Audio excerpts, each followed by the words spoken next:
So let's talk about some tips to read nonfiction books. I know people don't like to read these books, they're a bit harder to read. So one problem I see with people is that they find nonfiction books tend to be too big of a commitment. A good example of this is Making China Modern. This book is probably like 250,000 words. The average nonfiction book is 70,000 words. So this is a really big book. It's like 700 pages. Right? That is a big commitment. That's a big history commitment. But not every nonfiction book you read has to be such a big commitment. You could read something like this, The Art of a Wasted Day, which is probably closer to 40,000 words.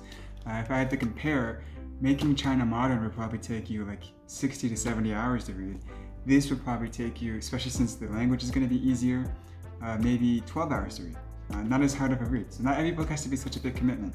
Now, another thing that people do when they read books in general, but particularly nonfiction books, in order to actually feel like they said they read it or whatever, is they will pick a book up, like quiet, and they will try and read from front to cover.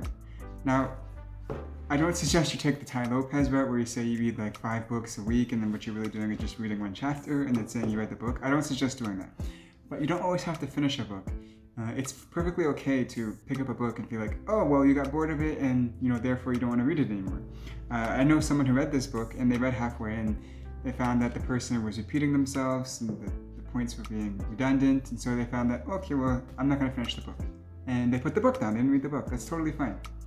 Another important point here is that, especially with nonfiction, that people read it and they find the language is too difficult. Like, for example, Hegel or Kant or Marx or Schopenhauer, a lot of philosophers or even academic psychology, a lot of nonfiction writers tend to write too abstractly and it's poor writing.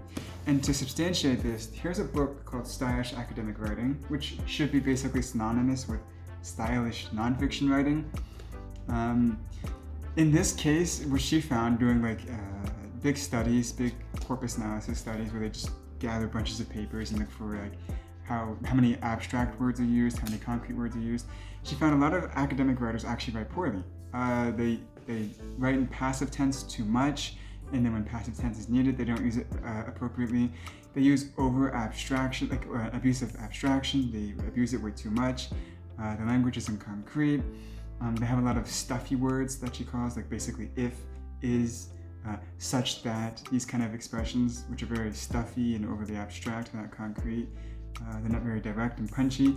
A lot of academic writers are not good writers. And so what might have happened for you is you picked up a nonfiction book and maybe you read something like The Metaphysical Basis and Justification for Morality, okay? Maybe you read something like that, which is a really terrible way of writing, and you thought, wow, nonfiction is not for me. That's not true. There are good writers out there who write in simple language, and Steven Pinker actually recommended this book in his other book, Sense of Style, which is about writing, and Steven Pinker is a perfect example of someone who writes concrete. Richard Dawkins is another good example of someone who writes nonfiction, but he's also writing concrete. So you might have just found the wrong type of writing, the wrong writer for you. Now, another problem that people have is they don't find the right book. Perfect example of this, right? Whenever I go to bookstores, I always look for the finance section because I like to check the different book sections, particularly finance because I find it an interesting field, and it's usually non-existent. Why? Because, particularly in modern times, finance is dominated by quantitative reasoning, and as a result, people don't want to read that. They don't sell books very well, right? Nobody wants to read thick math books. So what might have happened, for example, if you went and looked for finance, is you didn't find a good book. Now, here's a perfect example of a good book in finance.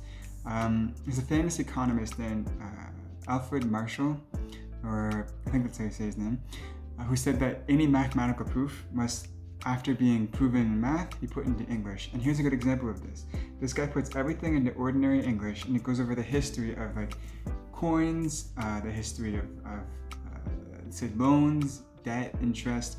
Talks about how all this stuff contributed to modern society, and he does it in palatable language. It's very easy to understand. And if he does have a concept that he introduces, he puts it in ordinary English before he uses the term. So that's a good example of how most people wouldn't read finance books, but this book in particular is a really good finance book that I think most people would read. So the point being is maybe you found the wrong book in this subject and you need to keep looking. Now, another point to consider is subjects that interest you, but in more specific, like a sub-subject. So a lot of people don't like to read law, but if you look through law, you might find some fields or some sub-disciplines that you like. And I have some books here that are a good example. When I ask people if they like reading law, they say no because it's usually technical, jargony, focuses on definitions. But most people, on the other hand, have read H.L.A. Hart. Like the same people who don't like to read law have read H.L.A. Hart, who's a philosophy of law person. Like the book, The Concept of Law, goes over like what is the nature of a legal system, what actually goes into constituting a legal system. Why do we have a legal system versus not having a legal system? He gives arguments for this. He gives the arguments for the importance of laws and whether we use ethics for laws or whether like laws are by authority. It's a very interesting book.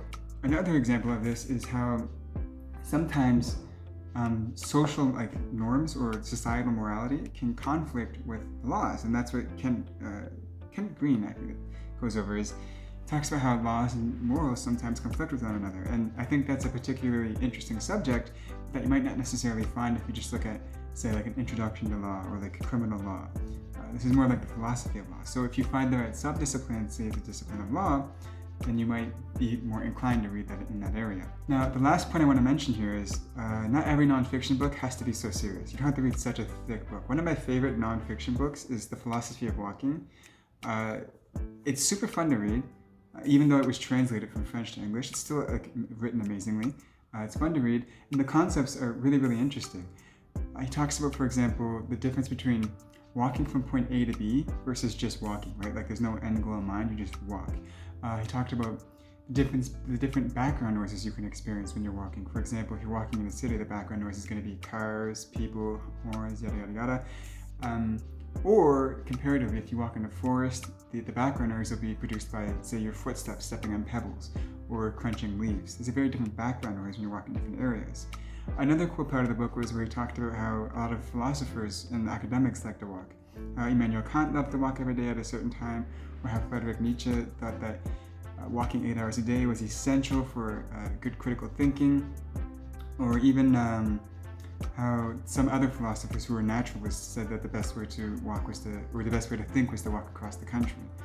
So not every nonfiction book you pick up has to be so thick and dense, like The Critique of Pure Reason or the Treatise on Human Nature by David Hume. You could read simpler books. But if all else fails, keep in mind that nonfiction can be really useful for life. So if you're gonna not read at all, at least try audiobooks.